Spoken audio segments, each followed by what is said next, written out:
그렇게 나눔 들으니까 좋네요. 다 남이 나누는데 다 자기 얘기 같고 그렇잖아요. 그게 참 좋은 것 같아요. 오늘 성경적인 원칙으로 자녀를 어떻게 체벌함으로써 잘 훈육할 수 있는지 배워보고자 합니다. 말씀 한번 같이 읽어볼까요? 시작. 아이 꾸짖는 것을 삼가지 말아라. 의지를 한다고 하여서 죽지는 않는다. 그에게 매질을 하는 것이 오히려 그의 목숨을 소홀에서 구하는 일이다. 그러니까 성경에는 분명히 자녀들을 체벌을 하라고 되어 있어요. 요즘에는 워낙 그 인본주의적 교육이 많기 때문에 체벌 안 하는 게 좋다. 이렇게 사실은 이미 정평이 나 있어요. 일반 교육계에서는 대부분의 책들이 다 그렇게 얘기하고 있고요. 근데 이제 어떻게 보면 그거는 성경적인 원칙을 깨닫지 못해서 이제 반대 극단에 가 있는 거죠. 체벌로 인한 그 부작용들, 체벌을 잘못했을 때에 생기는 부작용들 때문에 아예 체벌을 버려버린 거죠. 그러니까 세상에서는 그거밖에 없는 것 같아요. 하다가 잘 못하고 하나님의 원칙을 모르면은 실수할 수도 있고 한데 잘못된 게 나오면 세상은 할 수 있는 게 없어요. 그래서 아닌가 보다 버려 딴 쪽으로 간다 이거밖에 없거든요. 그래서 체벌을 그냥 버려버렸는데 사실 그렇지 않고 체벌은 너무 필요해요. 왜냐면 오늘 여기 말씀만을 봐도 그의 목숨을, 우리 자녀의 목숨을 수월해서 이 지옥에서 음부에서 건지는 일이 된다는 거예요. 그렇다고 해서 우리가 맨날 때리고 살자 뭐 이런 얘기는 아닌데 성경적으로 어떻게 되는지 한번 보고 같이 봤으면 좋겠어요. 그리고 또 아이의 마음에는 미련한 것이 얽혀 있으나 훈계의 매가 그것을 멀리 쫓아낸다는 말씀이 있는데요. 또 아주 중요한 말씀인데 양육을 하다 보면은요 말로 해서 되고 현실을 연해서 되고 타임아웃해서 되고 그럴 때가 있어요. 근데 어떤 영역에 딱 있어서는 이게 뭐 상담을 하고 뭘 하고 사랑을 해주고 뭘 해도 진전이 안 일어나는 그 영역이 딱 있어요. 계속 잘못이 막 까먹고 반복되고 막 반역을 한다던가 그때의 체벌을 딱 성경적으로 해버리면은 이 말씀이 정말 너무 와닿아요. 그 미련한 것이 자녀로부터 멀리 떠나가 버려요. 정말 그 자녀를 도와줄 수가 있게 되는 거예요. 그래서 체벌이 꼭 필요한 그런 영역이 있다는 겁니다. 모든 상황에서 체벌을 해야 된다 이 얘기 절대 아닌데 자녀를 양육하다 보면 사실 예수님을 믿는 부분은 안 믿는 부분은 다 동의할 거예요. 뭐라면 그 체벌이 정말 필요한 어떤 순간들이 있다는 거예요. 심지어는 이런 말씀도 있어요. 매와 꾸지람은 지혜를, 이거 어머니들이 한번 읽어봐 주시겠어요? 어머니들만 시작. 매와 꾸지람은 지혜를 얻게 만들어주지만 내버려둔 자식은 그 어머니를 못되게 한다. 이미 경험하셨을지도 몰라요. 이거는요. 내버려둠으로 인해서 부모를 욕되게 하는 경우가 있다는 거죠. 근데 그게 이제 우리 부모만 욕되게 하겠어요. 그것이 커지고 커지면 결국 우리 아버지 하나님을 또 욕되게 하는 거죠. 근데 이제 체벌 얘기하다 보면은 보통 처음에 딱 걸리는 게 이거죠. 우리 애를 어떻게 때려요? 사랑스러운 아이를 때리는 거 잘못된 거 아니에요? 범죄 아니에요? 이렇게 된다는 거죠. 선생님 언제든지 마이크 뺏어서 하고 싶은 얘기 해도 됩니다. 아, 네. 캐스터 해설위원 언제든지 들어오셔도 됩니다. 해설위원. 우리 그 성경적인 자녀교육 지침서 지금 숙제로 독서 숙제로 나갔잖아요. 거기에 보면 이런 말씀이 이런 문구가 있어요. 아이들의 도덕적인 성장에 반드시 필요한 좋은 것들을 우리 마음대로 빼앗는다면, 그러니까 여기서 무슨 소리인가 하면은 이 체벌이라는 게 아이들의 도덕적인 성장에 매우 필요한 도구인데 그것을 우리 마음대로 나는 체벌 안 할 거야 하고 그 기회를 딱 박탈해버린다면 그것은 오히려 아이들을 적극적으로 미워하는 일이 된다는 거예요. 나는 사랑해서 때리지 않는다고 생각했는데 그게 반대라는 거예요. 정말 필요할 때 체벌을 안 하는 거는 자녀를 적극적으로 미워하는 일이 돼버린다는 거예요. 그리고 또 성경 말씀에 이런 말씀도 있죠. 그 밑줄 친 부분만 이번에 전체 한번 읽어보죠. 전체 말씀을 읽는데 우리 남편분들만 읽어주시겠습니다. 시작. 아이들아, 주님의 훈계를 거부하지 말고 그의 생명을 싫어하지 말아라. 주님은 당신이 사랑하시는 사람을 꾸짖으시니 마치 귀여워하는 아들을 꾸짖는 아버지와 같으시다. 주님도 꾸짖으신다는 거죠. 자녀들 꾸짖는 거를 두려워하지 말라는 것에 체벌도 여기에 포함이 될 수가 있습니다. 근데 이제 우리가 디테일하게 들어가서는 왜 체벌을 안 하게 되냐면은 다 해봤어요. 여기서 나는 체벌을 한 번도 안 해봤다. 단 한 번도. 한번 손 들어보세요, 여러분. 없으시죠, 그죠? 체벌 안 배웠어도 사실 다 체벌 해봤거든요. 근데 우리가 거기에 대해서 굉장히 부담스러워하는 이유는 나도 모르는 사이에 학대를 해버린 거죠. 그래서 지금 현대 교육에서는 체벌 이퀄 학대거든요. 결코 그렇지 않아요. 훈계에 체벌에는 성경적인 원칙이 있고 체벌과 아동학대는 반드시 구분이 돼야 됩니다. 우리가 배웠죠, 전에 자녀들의 감정과 자녀들의 태도는 구분해야 되는 것처럼 이 체벌과 아동학대도 구분해서 볼 수 있어야 되는데 이 학대는 뭔가 하면은 화를 내면서 마음의 평정을 잃은 상태로 이리 와 예, 마음의 평정이 없는 거예요. 그리고 대체적으로 그런 마음의 평정이 없을 때에는 아무데나 때려요. 걸리는 대로 뺨을 맞으면 뺨 맞고 그냥 엉덩이 걸리면 엉덩이 맞고 이게 이제 폭력이 되는 거죠. 이렇게 학대하는 폭력이 돼버리면 아이들의 행동을 고칠 수 있을까? 고칠 수 있어요. 막 수두룩 패잖아요. 애들 달라져요. 근데 뭐가 다른 건가 하면은 그거는 무서워서 달라지는 거예요. 이해가 되시죠? 참된 겸손 가운데 달라지는 게 아니라 무서워서 안 하는 거예요. 그렇게 무서워서 참다가 나중에 어떻게 돼요? 엄마보다 힘이 세지면 엄마 손 잡죠, 이렇게. 마지못해 복종하는 아이를 만드는 게 바로 학대, 마음의 평정을 잃은 상태에서 막 때리는 거예요. 그러나 체벌은 뭐죠, 목사님? 네, 사랑으로 감정을 구분해서 그 아이를 도와주는 겁니다. 자, 어제도 은찬이한테 아빠가 사랑의 묘를 도와줄 거예요 라고 차분하게 말을 했어요. 그랬더니 눈빛이 막 흔들리더라고요. 네, 그렇지만 확실한 것 같아요. 확실히 여러 번 말하는 것보다 이 영역은 아이가 저는 개인적으로 한 두세 번, 네 번 이렇게 훈계하고 말로 가르쳐줬는데도 불구하고 아이가 자꾸 실수해요, 잊어버렸어요 이런 반응으로 나올 때는 그 다음부터는 얘가 이거는 또 내가 도와줘야 되는 거구나 라는 생각으로 바꿉니다. 그래서 그 다음에 아빠가 다음에는 여러 번 말을 했고 이렇게 얘기해 줬는데도 불구하고 자꾸 실수하고 잊어버리면 아빠가 체벌이니까 사랑의 매로 도와주겠습니다 라고 얘기를 합니다. 네, 맞습니다.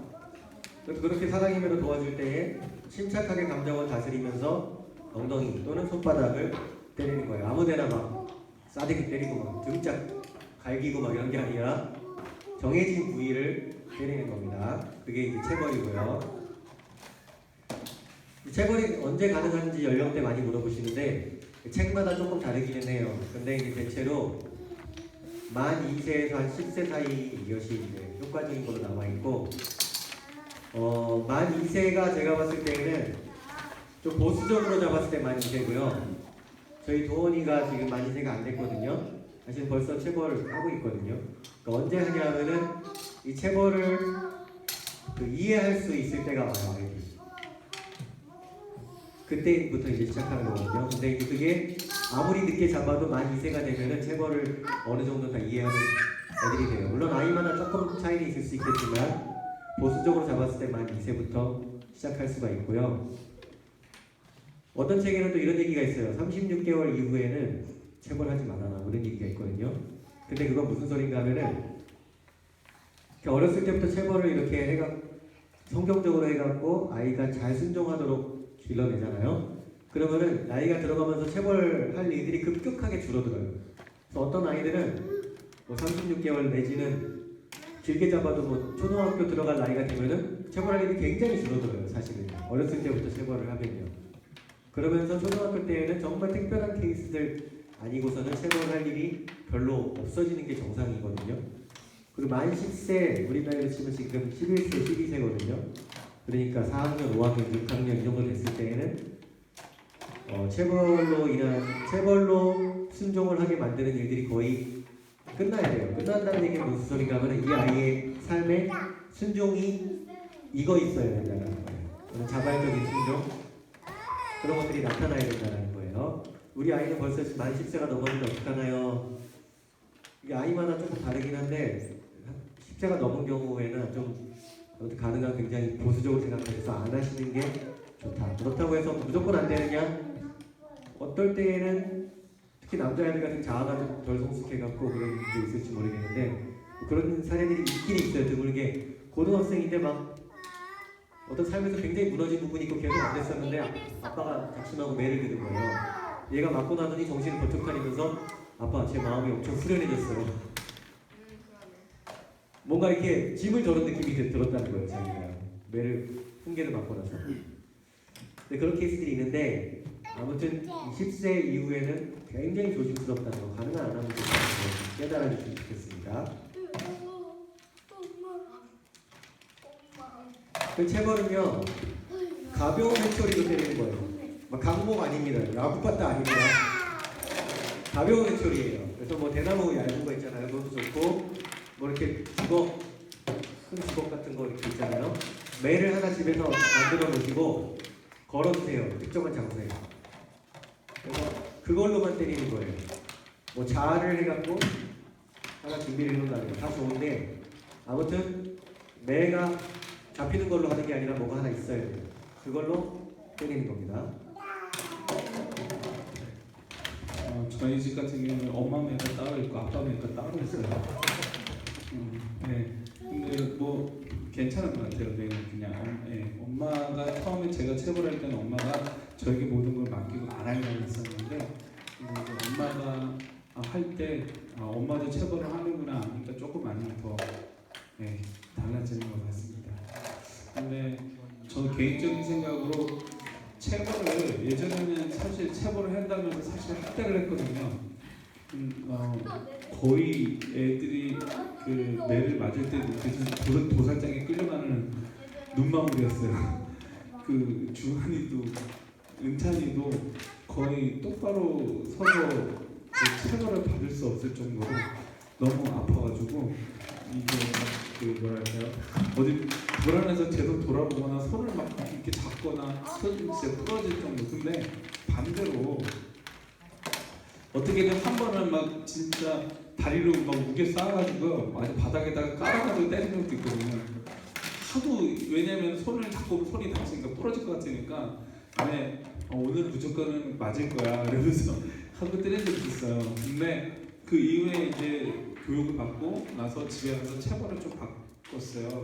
그래서 충분히 이야기하고 하면서 바뀐 것 중에 하나가 뭐냐면 은찬이가 아빠 기도해 주세요 할 때마다 그러면은 이 사랑이 만든 게 아플 텐데 그래도 은찬이가 잘 맞고 그리고 무엇을 잘못했는지 그리고 앞으로 어떻게 이걸 기억하고 이런 일 하지 않도록 하나님 도와주세요 하고 기도를 했는데도 또 아이가 손을 움직이면 또 또 기도해줄까 해서 기도를 하고 안아주고 난 다음에 했는데 그러다 보니까 제 개인적으로 체벌이 아이가 그래요. 아빠보다 엄마가 더 아프다고. 그래가지고 제가 너무 좀 천천히 때리는 게 아닌가. 눈물이 찔끔 날 정도. 근데 제가 때리고 난 다음에 보니까 엉덩이 자국이 선명하게 나거든요. 저는 그 파리채 그 플라스틱으로 된 뒷부분을 딱 고리도 걸게끔 이렇게 폼이 있어서 그걸 딱 냉장고에 넣어놓고 그거로 갖다 했거든요. 근데 네? 그 쎄요? 그 안에 쇠가 들어있어요? 들어있는 안 들어있는. 네네. 들어있는 것도 있는데 그건 조심하시고. 근데 안 들어있어도 플라스틱이 뒤쪽이 두꺼워요. 앞에는 머리 쪽은 좀 얇고 뒤쪽이 두꺼워서 뒤쪽으로 때리면은 진짜 찰지거든요. 이렇게 해서 자국이 진짜 선명하게 남아요. 그 맨날 물어봐요. 자국 남았냐고. 그럼에도 불구하고 아이가 안 아프다는 거예요. 근데 좀 아프면은 이제 엉덩이를 한 번은 옷 위에다 때렸어요. 혹시나 제가 너무 또 세게 때릴까봐. 그래서 옷을 너무 애가 안 아파하는 것 같아가지고 옷을 벗겼어요. 벗기면서 때렸더니만 진짜 찰싹하더라고요. 그러더니만 오늘은 좀 아팠다고 눈물이 좀 찔끔 나와서 그래도 안 아팠다고 막 이러면서 말씀 잘 듣겠다고 하는 모습 보면서 굉장히 그래도 제가 예전에는 학대를 했다면 지금은 체벌을 하는 그 방향으로 감정도 조절하려고 하고 이렇게 분리시키려고 하고 이렇게 애쓰고 그래도 아이가 또 그렇게 알고 있구나라는 것 때문에 잘하고 있구나라는 생각이 들어서 너무 감사했어요. 그렇습니다. 근데 네, 지금 매 말씀하셔가지고요. 엄마매 아빠매 있으시다고 했는데 저희는 매를 치웠었어요. 네. 그러다가 이제 제가 저번 주에 그게 훈육을 하기 위해서 매를 끊어왔는데 그걸 이제 제가 그랬거든요. 그러니까 제가 이제 엄마는 이 매 손대지 마세요. 제가 그랬어요. 이제 아직 알고 이 매는 아빠가 너희들을 위해서 이제 하는 매여서 예전에는 그냥 체벌했으면 그 자리에서 끊었거든요. 다시 이제 체벌하지 않아야겠다 생각을 하고 근데 이번에는 거의 모셔놨어요.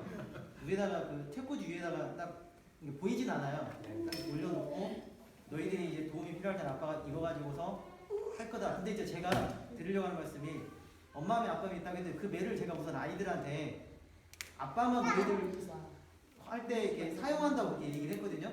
이건 좀 잘못된 거잖아요. 그러면요. 엄마가 지금 엄마도 훈육을 할 때 그 체벌을 하면 되는데 그러면은 제가 집에 가서 이제 다시 얘기할게 엄마가 써도 된다 이렇게 그게 좋겠네요. 왜냐하면 그게 이제 엄마랑 아빠랑 따로 있는 건 괜찮은데 말씀하시면 저희 되는데 엄마매 아빠매가 따로 있는 건요. 저는 파리채로 때리면 안 아파요. 애들이 힘이. 그래서 저는 그래서 나무 주걱으로. 나무 주걱으로 때려야 눈물 찍. 저는 파리채로 때리면 힘이 안 들어가니까. 네, 그래서 따로 한 거야. 사실은요. 저는 사랑의 말을 좀 공통으로 하나 썼으면 좋겠어요라고 얘기했는데 자기는 주걱으로 끝까지 하겠다고 그래가지고 두 개가 됐어요. 네. 근데 저도 봤는데 나무로 된 게 두툼하고 꽤 주걱이 앞에 이렇게 동그란 게 또 아주 뒤지게. 네, 제가 생각해도 제가 때리는 것보다는 더 아프겠어요. 네, 아빠랑 엄마랑 구분되어 있는 건 괜찮은데 이제 말씀하신 것처럼 잘 스스로 이제 또 느끼셨는데 아빠만 쓴다, 엄마는 엄마 진다 하면 어떻게 보면 엄마의 권위를 좀 축소시키거나 깎아내린다고 느낄 수 있거든요. 실제 그런 게 아니라도 애들은. 그래서 엄마가 체벌을 자주 안 하더라도 아빠는 이걸 엄마가 쓸 수 있게 했다라는 거를로 바꿔주시는 게 훨씬 건강하겠죠. 잘 얘기해 주셨습니다. 그래서 이제 한때는 아무튼 그 사랑의 매로 때리는 게 아니라 온몸을 마구 사용한다던가 뭐 잡히는 대로 막 그냥 두들겨 패는 거죠. 그게 이제 학대죠. 그래서 앞에서 얘기가 나왔는데 체벌의 강도는 아무튼 눈물이 조금 날 만큼 아파야 돼요. 이게 중요한데 확실한 후회가 들 만큼의 충분한 강도가 돼야 돼요. 무슨 소리인가 하면은 딱 맞았을 때 나 이건 다시는 안 해야지 이 생각이 들어야 돼요. 그러니까 얼마 전에 저희가 강의를 저희 광주에서 하는데 어떤 엄마가 얘기를 하는 거예요. 남자인데 한 3살, 만 3살 정도 됐어요. 근데 체벌 안 듣는다는 거예요. 때려도 얘는 조금 있다가 또 그러고요. 때려도 금방 또 그러고요. 근데 이유가 뭔지 아세요? 참을 만큼 때리는 거예요. 적당히 이 아이가 이 정도쯤이면 맞고서 내가 하고 싶은 일을 할 수 있겠다라고 느낄 정도인 거예요. 그 강도가. 근데 그만큼 마음의 그 임계점을 못 넘은 거예요. 그래서 나 이거 맞으면 한 번 더 맞으면 나 정말 큰일 나겠구나. 이런 정신이 번쩍 들 정도의 강도가 되어져야 돼요. 그렇지 않으면은 오히려 그 효과가 체벌 우습게 여기고 반감될 수가 있습니다. 그래서 눈물이 쭉 나고 사실은 조그만 아이들은 맞으면 펑펑 울어요. 너무 아파서. 그러면 안아주고 기도해주고 충분히 달래주고 그리고서 가르쳐 줄 거 있으면 다시 한번 가르쳐 주고 돌려보내는 거죠. 근데 이게 또 아이마다 다르기는 해요. 예를 들면은 저희 첫째 초원이 같은 경우는 얘만 할 때 아니면 기어다닐 때 평화이처럼 기어다닐 때 있잖아요. 그때 뭐 이렇게 뭐 만지려고 그러잖아요. 변기 만들려고 그러면 엄마가 와서 두 손가락으로 이렇게 치잖아요. 그러면은 다 알아들었어요. 근데 시원이 같은 애들은 툭 치잖아요. 어떻게 되는지 아세요? 나중에 자기가 자기 손 때리면서 거기다 손 넣어요. 애마다 달라요. 그래서 시원이는 크면서 그래서 체벌도 더 많이 했어요. 근데 해도 그래서 저희가 물어봤다니까요. 어떤 그 기독교 교육 전공하신 그때 사모님이 계셨는데 사모님 이거 왜 그런 거죠? 첫째 때는 이게 됐는데 둘째는 안 돼요. 안 되는 애가 있나 봐요. 그럴 때는요. 손으로 때려서 안 되면요. 매로 때리세요. 충분히 아프지 않아서 그런 거예요. 그러니까 아이마다 그 자기가 느끼는 인계점이 조금 다를 수 있다는 거. 근데 무조건 세게 때리는 게 좋다 이게 아니라 이 아이한테 그 후회가 들어야 돼요. 나 이거 정말 하면 안 되는 일이구나. 나 이거 하다가 또 맞으면 나 정말 큰일 나겠구나. 정말 다시는 안 맞고 싶다. 이런 생각이 들 정도가 돼야 된다는 거예요. 그럼 도원이는 어떻게 맞아요? 도원이는요. 저희 매로 맞죠. 엉덩이? 엉덩이 맞을 때도 기저귀 있고 기저귀 내리고 엉덩이 맞아요. 방금 소리가 이렇게 던지는 습관 있어요. 던진 습관 있죠. 네, 근데 저는 이제 얘를 매우 때리기는 아직은 몇 개월이죠? 그러니까 18개월. 18개월이요. 저희 같은 경우는 그때부터 이제 논의를 했는데 엄마가 이제 조금 더 봐주고 싶다. 지금 만 2살 정도까지는 좀 기다리셔도 되고 아니 엄마 생각에 아빠 생각에 충분히 지금 통할 것 같은데 해야 될 것 같은데 느낌이 드시면 하셔도 돼요. 저도 봤을 때 손을 탁 때리거든요. 그래서 그럼 그 반응이 어때요? 이렇게 놀래서 이렇게 잡다가 또 이렇게 하면 이제 빼요. 근데 그게 오래 못 가더라고요. 소리도. 하다가 이제 하고 저를 보면서 던져요. 그죠? 이거 그걸 좀 이따가 이제 얘기해 볼게요. 보세요. 어디로 가야 되나? 이거부터 해볼까요? 이거부터? 방금 얘기가 나왔으니까 이거부터 해볼게요. 체벌이 필요한 순간이 있는데 언제 체벌을 하냐예요. 그거는 이제 고의적인 불순종이에요. 방금 이런 게 이제 고의적인 불순종이거든요. 엄마 눈을 보면서 던지는 거예요. 그러니까 분명히 하면 안 된다는 걸 아는데 그럴 때 이 체벌이 필요한 거예요. 이건 적극적인 반항이거든요. 그리고 이제 말로 좀 커서는 말로 막 대드는 반항 있을 때 체벌이 필요한 순간입니다. 그리고 막 신경질적인 반응을 보일 때 막 하기는 하는데 막 온갖 짜증을 다 내면서 막 그냥 막 그럴 때 있잖아요. 아무튼 이런 반항적인 태도가 보일 때 체벌을 하는 거예요. 뭔가 아이가 실수를 했을 때 체벌을 하는 게 아니라 반항을 할 때, 그러니까 반역을 할 때 체벌을 한다고 생각하시면 간단합니다. 부모를 때리는 행동도 마찬가지죠. 어린 자녀들이 부모를 때린다거나 아니면은 방금 5번째 이에 해당할 수도 있거든요. 방금 그 예가요. 부모의 결정을 무시하는 거예요. 분명히 하지 말라 그랬는데 일부러 반대로 하고 있어요. 나는 그러는 거 안 들을 거야. 이걸 막 몸으로 보여주는 거죠. 아이가. 그때가 이제 체벌이 필요한 순간이고요. 소극적인 반응도 있어요. 이거는 조금 큰 애들, 뭐 작은 애들도 있고 큰 애들도 아까 은찬이 얘기했는데 자꾸 뭔가를 잊어버리는 거예요. 분명히 이거 하지 말라 그러면 조금 있다가 까먹고 또 하고 있어요. 조금 있다가 까먹고 또 하고 있어요. 그때는 이제 매로 도와줘야 될 때가 되는 거죠. 정말 너무 지키고 싶었는데 순간적으로 까먹어서 못 지켰다 이런 거 말고요. 반복적으로 습관적으로 까먹는 거예요. 왜요? 이 주의를 기울이지 않아서. 그럴 때 저는 불러서 이렇게 얘기해요. 지금 네 안에 아빠 엄마가 얘기를 듣지 않는 그 미련함이 있거든요. 이 미련한 거를 멀리 쫓아줄 거예요. 지킬 수 있도록. 그래서 체벌을 딱 하잖아요. 그러면 정말 그 깜빡깜빡하는 그 미련함이 있죠. 그게 멀리 떠나가 버려요. 그래서 막 그때부터는 아까 얘기했는데 왜 또 안 하냐 이런 감정 싸움 할 필요가 없어져요. 이걸 안 하면 결국엔 감정적으로 폭발하게 돼요. 참다. 그리고 이제 소극적인 반응에 또 뭐가 있냐면은 나쁜 태도로 마지못해 순종하는 거예요. 이거 제자리 갖다 놓으세요 했는데 뭐 이런 것들 있잖아요. 그리고 이제 자기 방식대로 순종하는 것도 또 소극적인 반응에 했는데 이거를 저쪽에다가 이렇게 정리해 놓으세요 했는데 그렇게 안 하고 이쪽에다가 자기 맘대로 정리를 해놓은 거예요. 근데 그게 몰라서 그런 게 아니고 이렇게 해야 된다는 건 충분히 아는데 어떤 반항의 표시로서 자기 맘대로 해놓은 거예요. 그러니까 기본적으로는 이 모든 예들이 뭐냐면 반항을 했을 때, 반역을 행했을 때에 그때 이제 체벌이 필요한 순간이라는 겁니다. 체벌의 목표는 부모의 권위 앞에 겸손해지도록 만드는 거예요. 아, 나는 이 권위를 따라야 되는구나. 그래서 사실은 어렸을 때 배워질수록 좋아요. 왜냐하면 어렸을 때에는 부모님이 아주 거대해 보이거든요. 부모님이 체벌을 하는 권위를 딱 사용하면은 그 앞에 바로 겸손해져요. 근데 아이가 그거를 하지 않은 상태에서 자기가 권위를 더 높은 권위를 갖고 부모를 좌지우지하면서 벌써 몇 년을 살아오잖아요. 그때가 빠지는데 참 시간이 좀 필요해요. 그래서 어렸을 때부터 이 체벌을 하는 애들이랑 신종훈련을 하는 애들이랑 그렇지 않은 애들이랑 많이 다르죠. 근데 지금 또 하나의 이제 목표는 뭔가 하면은 고의적인 불순종과 반항을 포기하도록 만드는 거예요. 이 고의가 중요해요. 체벌의 가장 큰 기준 중에 하나는 이 고의가 들어갔냐 안 들어갔냐.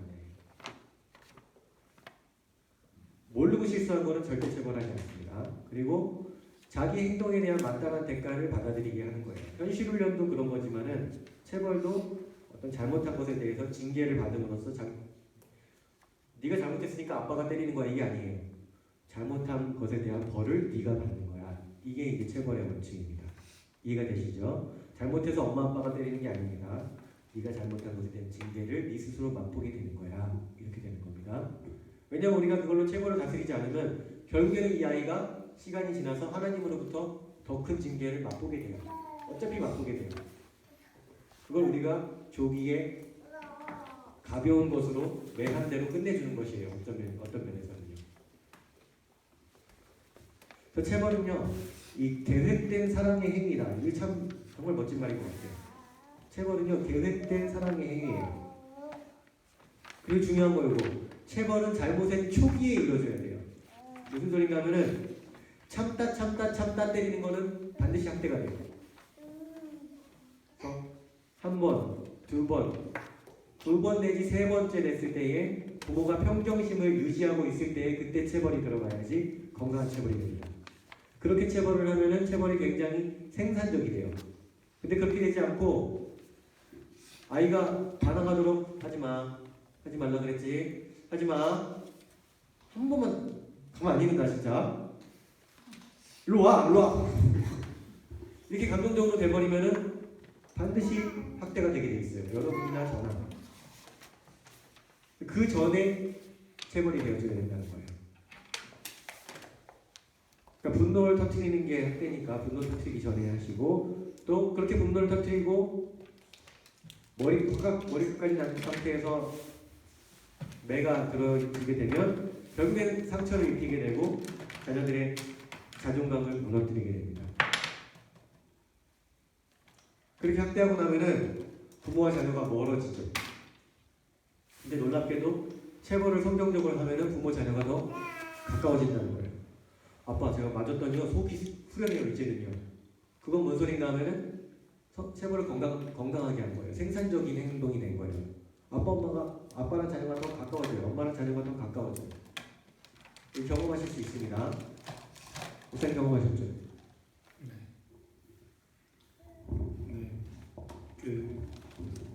사실은 저기 은찬이하고는 더 진짜 많이 가까워요. 은찬이는 일단은 제가 일단 뭐라고 얘기를 하면 눈빛이 벌써 저를 바라보는 눈빛이 몇 가지가 있는데 내가 왜 이러고 있나 지금 여기 어딘가라는 눈빛이 하나 있고 하나는 아빠 나 이렇게 했어요 라고 이렇게 하는 자신찬 눈빛이 있고 그 아침에 일어나거나 밖에 갔다 오면 제일 먼저 아빠 다녀왔냐고 인사하고 가장 액션이 가장 확실하고 반응이 제일 빠른 게 은찬이에요. 근데 사실 이제 체벌은 보니까 어리면 어릴수록 확실히 좋은 것 같아요. 그러니까 은찬이 같은 경우는 눈에 띄게 정말로 이렇게 저 관계도 그렇고 체벌하면서 이제 자리가 그렇게 딱딱 말하면서 잡아가는데 둘째하고 첫째는 쉽지가 않아요. 특히 첫째가 쉽지가 않더라고요. 지금 13살인데 지금 어느 부분이냐면 모든 거에 불만이 가득 차 있고 모든 것에 그러니까 하려고 하지만 하려고 하는 거에 대한 불만 가득한 표정이 얼굴부터 말투부터 모든 게 거기 다 들어있어요. 근데 뭘 하나를 기쁘게 내 아빠, 내 엄마라고 얘기하는 게 열에 하나 될까 말까요? 그러니까 모든 게 다 불만이에요. 불만. 이거 왜 내가 해야 되냐? 왜 나만 하냐? 이게 굉장히 많거든요. 첫째가. 근데 최근에 한번 그랬어요. 인상을 푹 쓰면서 가길래 다시 불러요. 다시 보세요. 또 웃으라고. 아니 이렇게 인상을 쓰면서 하냐고. 다시 쭉 네, 그것도 네, 목소리가 별로 안 좋은 것 같아. 다시 해가지고 한 여러 번 했더니만 지도 웃긴 건지 아니면 웃어준 건지 모르겠는데 이렇게 웃으면서 갔어요. 근데 그래도 웃으면서 가는 게 좋았던 것 같아요. 아이가 처음에는 기분이 정말 제가 봤을 때도 기분 나빴거든요. 별로 안 좋았어요. 억지로 막 가는데 다시 하면서 한 서너 번 하면서 마지막 갈 때는 진짜 조금 감정이 아이도 정리가 되는 듯한 게 느껴졌어요. 제가 볼 때도. 그래서 첫째 나이가 많은 이제 아까 말했던 만 10세 이상 되는 자녀에 대해서는 좀 그 뭐랄까 반항적인 모습이나 아니면 그 얼굴에 나타나는 감정적으로 부정적으로 막 이렇게 하기 싫은 막 억지로 하는 이런 감정이 날 때를 그걸 읽어주면서 그걸 다시 하면서 다시 교정을 해주는 게 되게 중요할 것 같습니다. 체벌하기는 어려운 것 같아요. 한 번은 저도 별로 옛날 하도 때려서 그런지 몰라서 좀 통하긴 했어요. 너무 화가 나가지고 한마디에서 사랑해 너도 사랑의 배로 도와줄 거예요. 한번 했더니 얘가 표정이 이게 도와주는 건지 아빠 한 대 때린다는 건지 표정이 좀 그런 표정이었지만 그렇다고 뭐 때리지 않았는데 충분히 이야기를 하고 대화를 하면 듣는 것 같습니다. 네. 감사합니다. 여기서 네, 말씀하십시오. 말씀드리는데 지금 저희가 그 공부하는 거는 저희 우리 아이들을 위한 우리 아이들을 위한 체벌. 근데 저는 이제 제가 지금 궁금했던 게 다른 아이가 이제 만약에 잘못을 하고 있다, 그거에 대한 체벌은 어떻게 해야 되는지. 기본적으로는 성경에서는 부모가 체벌하는 거가 나와 있지 다른 사람이 체벌하는 예들은 안 나와 있거든요. 그래서 부모가 하는 게 맞고 우리 초청스쿨 내에서도 다른 사람이 체벌하지는 않습니다. 그래서 어떤 정말 체벌이 필요한 잘못을 저질렀다면 부모에게로 데려가서 부모가 훈계하도록 해야 되겠죠. 부모가 됐으면 내비두면. 부모가 내비두면은요. 어떤 영역에서 드물게요. 그 부모로부터 권위를 이양 받아갖고 또 충분히 그 아이랑 신뢰 관계 속에서 그게 이제 부모를 대신해서 할 수 있는 경우들이 드물게 있을 것 같아요. 있는 것 같아요. 근데 이제 그런 케이스가 아니라면은 내가 나서서 부모가 요청하지도 않았는데 하는 거는 그 아이도 납득하기가 어려운 경우가 많아요. 그러니까 다른 사람이 체벌을 하면은 건강한 체벌이 되기가 정말 어렵고 그 아이가 학대를 받았다고 느끼는 경우가 굉장히 많은 것 같아요. 그런 걸 느끼는 게 뭐냐면 저는 다른 아이가 옆에서 말짓하는 거를 제가 그 꼴을 못 봐요. 제가 그걸 무조건 막아야 돼요. 말 대답하는 거예요? 아니 말짓하는 거. 말짓이요? 잘못을 하고 있는 행동을 저는 보고 있으면 내가 그렇게 뭐 필통을 엎어가지고 막 하고 있는 걸 내비둬도 되는데 저는 그 꼴을 그 전에는 제가 꼴을 못 보니까 잡아다가 막 뭐라고 하니까 이게 걔는 학대를 당하는 거예요. 이제. 그러니까 저희 제 조카들 그래 이모 뭐 동생 아이도 그러고 우리 저기 이모 애들도 그러고 이제 그 다음부터는 내가 나타나면은 무서운 부모고 무서운 이모고 이런 식으로 좀 인지를 해가지고 저랑 비슷하시네요. 이제 제가 딱 뜨면은 애들이 잠잠해져요. 말짓을 하면 안 되니까 잘못 하면 안 되니까 그러니까 이제 그거하고 또 이제 연관되는 게 저는 제가 어떻게 보면 약간 분노조절 장애 같은 제가 집에 체벌을 하기 위해서 좀 제가 봉사할 때 쓰는 PVC 파이프가 있어요. 근데 이게 굉장히 유압감이 커요. 이게 네. 새카매가지고 제가 보기 지금 듣기만 해도 위압감이 느껴지는데요. 없는 거랑만 그렇게인데 네. 근데 이제 저는 이제 그게 뭐 이제 체벌을 이렇게 한다고 막 하고 이제 손을 낸다고 하는데 내가 그 감정 조절을 못해요. 하다 보니까 막 더 격해져가지고 애들을 더 크게 혼내고 하다 보니까 그래도 근데 제가 어느 날 갑자기 보니까 그 내가 왜 우리 애들한테 이렇게 좀 할까 아주 우리 애들이랑 상의를 했죠. 이거 아빠 이거 내 없앨 거니까 우리 그냥 말 잘 듣는 걸로 하자. 그렇게 약속을 하고 없앴단 말이에요. 근데 이제 이제는 주한이나 뭐 한나는 대충 얘가 좀 평화점에서 핵무기를 폐기했군요. 한나는 자기가 알아서 그 판단을 많이 하는 편인데 그 핵무기를 파괴하고 나서 문제는 저는 매를 계속 들고 있는 상태예요. 이제 집에 있는 30cm 플라스틱 자루 2개가 나갔어요. 네. 그리고 나가고 그 대신 파이프로는 이거는 체벌하지 않았어요. 그래도 아니, 저는 그걸로 근데 체벌까지 언제든지 했었거든요. 가능한 것 같아요.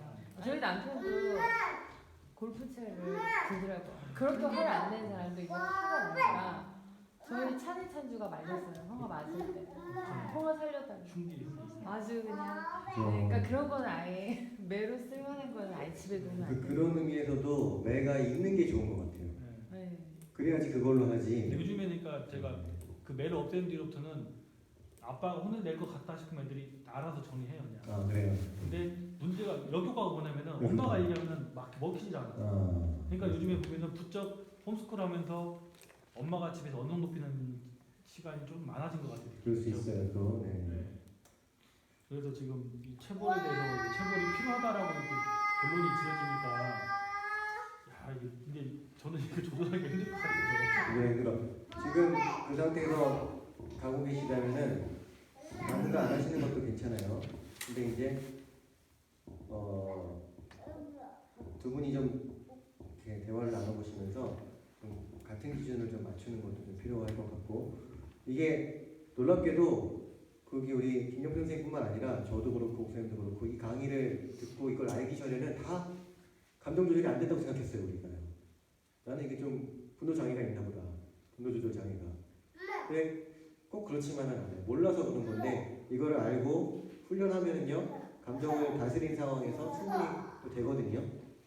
근데 이제 문제는 뭔가 하면은 지금 이제 잘 가고 계신데 그러다가 아이들이 어떤 이유가 됐건 그 임계점을 넘어버리는 경우가 생기거든요. 그러면 또 뭐 다른 것도 들 수 있는 위협이 생긴다는 거죠. 그런 의미에서 엄마나 아빠랑 아빠가 또 엄마 말 요즘에 안 들으면은 매를 갖다 놓으면서 아빠는 자주는 안 때리겠지만 엄마에게 권위를 이양한다. 아빠가 말하는 것처럼 엄마 말씀 듣기를 원한다. 저 그 얘기 애들한테 종종 해주거든요. 아빠가 말하는 거는 아빠가 왔을 때만 듣는 거 아니다. 아빠가 엄마한테 권위 이양했으니까 엄마가 말씀하실 때에도 아빠가 말하는 것처럼 들어라. 일부러 여러 번 얘기해주거든요. 그런 얘기 혹시 해주신 적 있으세요? 그거 굉장히 좀 좋습니다. 그렇게 되면 엄마에게 권위가 실리거든요. 그러면은 지금 겪으시는 어려움들이 엄마는 좀 많이 쉬워지죠. 쉬워지고 겪으시는 또 문제도 어느 정도 조금 이렇게 해결책이 보일 수도 있다는 생각이 듭니다. 그리고 이제 큰 아이들은요, 우리가 이제 처벌에 대해서 다 배웠거든요. 이제 타임아웃 배웠죠, 우리 그죠? 현실훈련 배웠죠. 그리고 이제 체벌 배운 거예요. 그래서 타임아웃이 필요할 때가 있고 현실훈련이 필요할 때가 있고 체벌이 필요할 때가 있어요. 큰 아이들은 방금 우리 주한이 얘기했는데 큰 아이들은 여기 두 가지밖에 없어요. 현실훈련이라는 강력한 도구가 있기 때문에 이거 지혜롭게 또 사용하시면 좋을 것 같고 이제 많은 대화가 사실은 필요하고 이미 큰 아이들에 대해서는 어쨌든 이렇게 우리가 하나하나 지금까지 우리가 드리지 않은 시간이 있기 때문에 앞으로 지금까지 드린 것까지 합쳐서 시간을 더 드려야 되겠구나 생각하면 편합니다. 너무 이렇게 내가 왜 이렇게 안 변하지 생각하실 필요 없고요. 괜찮고요. 뭐 각자 느끼시겠지만 우리 아이들 사실 충분히 많이 변했고 충분히 또 많이 성장하고 자라고 있거든요. 많이 격려해 주시고 다만 이 어린아이들 같은 경우는 어쨌든 이 타임아웃 현실훈련 체벌을 같이 해갖고 키우면은 자연스럽게 체벌할 기회는 굉장히 나이가 들수록 그 속도로 줄어들게 돼 있어요. 그렇게 됩니다. 심리 어떤가요? 요즘에 체벌 관련해서. 1월달에 캠프 기간에 시도를 했었는데 처음에 굉장히 저도 잘했다고 생각을 했고 승리도 그걸 달게 받으면서 아 체벌을 잘 할 수 있겠구나라는 자신감이 생겼었는데 그 이런 셋째 주인가 이제 제 감정이 좀 많이 무너져 있었어요. 아이 자세도 틀어주고 그 다음부터는 체벌이 잘 안 되더라고요. 계속 감정이 실려 있게 되고 아이는 이제 계속 그럴수록 학대를 받게 돼요. 그래서 제가 이제 2월부터인가 안 했거든요. 체벌을 멈춘 상태인데 지금까지는 안 하는 대신에 계속 이제 말로 잔소리를 하게 되는 거예요. 그렇죠. 네. 맞아요. 그래서 사실 정서적인 학대를 받고 있군요 지금. 그런 게 있더라고. 저도 보면은 체벌을 안 한다고 해서 좋은 부모가 되기 위해 체벌을 안 했는데 오히려 막 감정적으로 학대를 하게 되는 거예요. 그게 더 많이 남는 경우도 있고 어떤 분 같은 경우는 그런 얘기도 들어본 적이 있는데 자기는 어렸을 때 엄마가 혼내기 시작하면은 잔소리를 똑같은 얘기를 1시간, 2시간씩 한다는 거예요. 그래서 누가 얘기하면 같은 얘기하면 그냥 안 들어버리고 그때부터 그게 배워버렸어요. 그러니까 어떤 다른 훈계가 와도 성인이 되었고 주님의 훈계나 다른 훈계들이 와도 그걸 건강하게 받아들이기가 굉장히 어려워져요. 그런 의미에서 사실 체벌이 조기에 대해서 얘기하는 게 오히려 정말 자녀를 살리고 보호하는 길일 수도 있다는 것도 보고 감정이 좀 안 됐을 때에는 멈추고 나중에 감정이 수습된 다음에 1시간 뒤에 2시간 뒤에 해도 괜찮아요. 왜냐하면 그걸 알아들을 수 있는 아이라서. 근데 보통 이렇게 하지마 안돼 이거를 몇 차례 하고 난 다음에 저희가 감정을 좀 폭발하는 경우가 많잖아요. 그죠. 네, 오늘 말씀하실 때는 초기에 체벌을 하라고 하는데 그때는 아이가 약간 벙찌를 것 같거든요. 굉장히 그러니까 어떤 상황에서 예를 뭘 하지 말라 그랬는데요? 예를 예를 들자면 들면 평안이를 괴롭히고 있다 이걸 제가 자주 하지 마라고 하거든요. 하지마 안돼라고 이렇게 하는데 나중에 제가 이제 굉장히 화가 나서 어떻게 괴롭히는지 예를 들면 돌려가지고 이렇게 하는 거.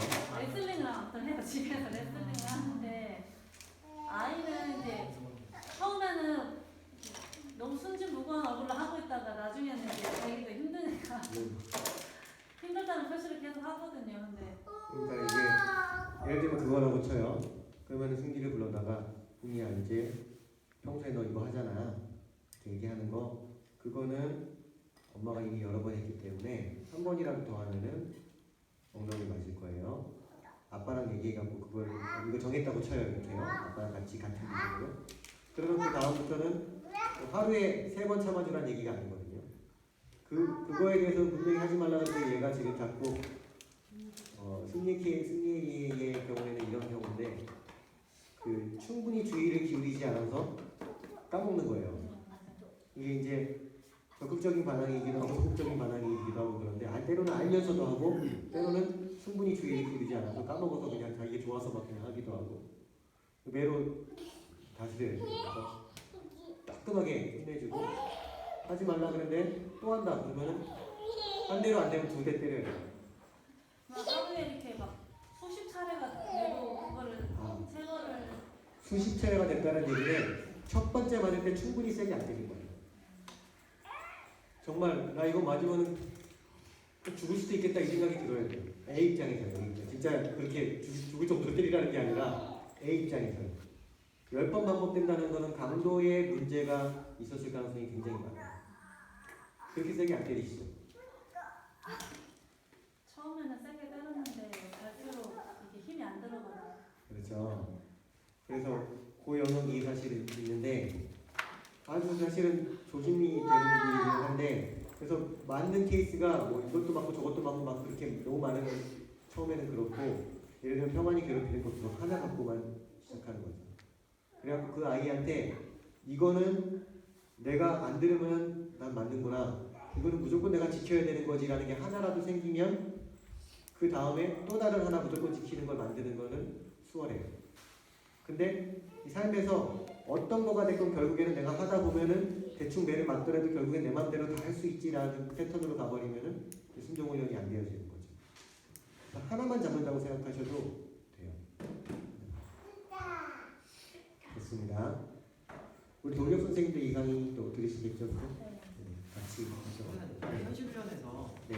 그 엄마가 그러니까 이게 아이들이 어떻게 이제 보냐면 그러니까 저희도 이제 가족 여행을 간다고 해서 이제 가자라고 했어요. 근데 조건을 걸었거든요. 싸우지 않기. 근데 싸웠어요. 그래서 이제 저한테 전화가 왔어요. 아이를 들으라고. 우리 그 예약하는 거 하지 마세요. 저 여행 안 갈 거예요라고 얘기를 했거든요.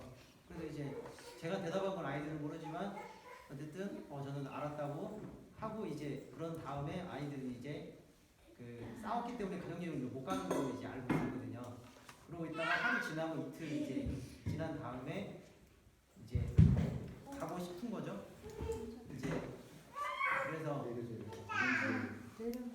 엄마가 이제 아이들을 제가 불러다 놓고 이제 와이프랑 얘기한 다음에 뭐냐면 아이들을 불러놓고 너희들이 이런 규칙을 어기기 때문에 여행 가지 않기로 했다.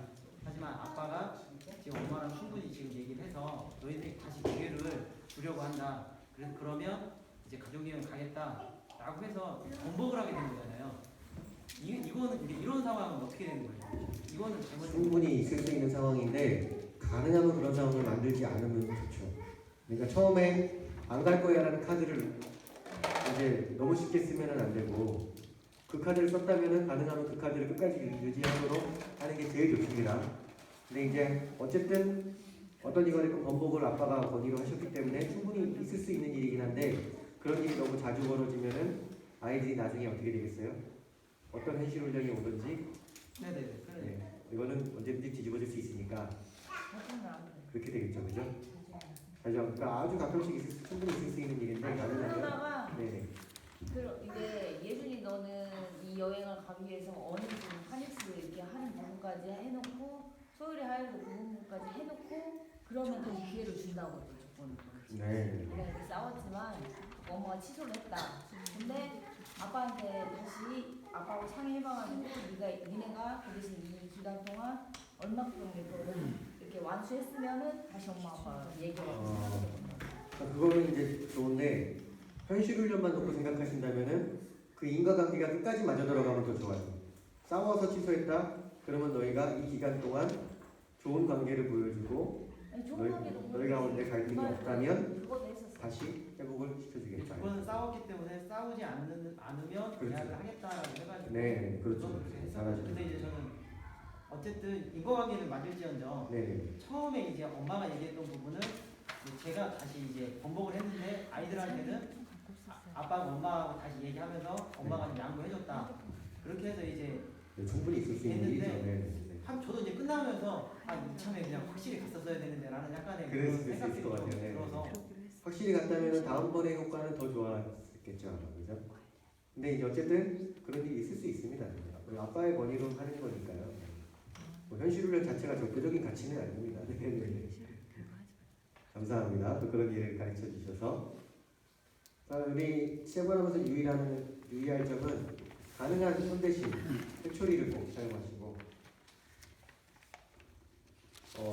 저희 같은 경우 손으로 때리는 경우는 언제 있냐면은 예배 때 가 있는데 어제도 저희가 수요 예배를 드렸는데 제가 이제 엄마한테 자리를 정해서 이렇게 앉았는데 엄마한테 가겠다고 찡찡대갖고 가지 않는다고 여기 그냥 앉아 있는다고 알아듣거든요. 도원이 같은 경우는. 근데 자꾸 계속 엄마한테 이러는 거예요. 엄마 간다고 얘기하지 말라고. 끝났다. 알았죠? 대답하세요. 네. 그러면은 그냥 두 번, 세 번 얘기했는데 또 그러면 그냥 제가 데리고 나가요. 나가갖고 교회 계단 밑으로 내려가고 옆쪽에서 사람들 없는 데서 엉덩이 까고 너나 저기서 찡찡대지 않는다고 아빠가 얘기했지? 까고 손으로 엉덩이 쫙 때려요. 한참 울어요.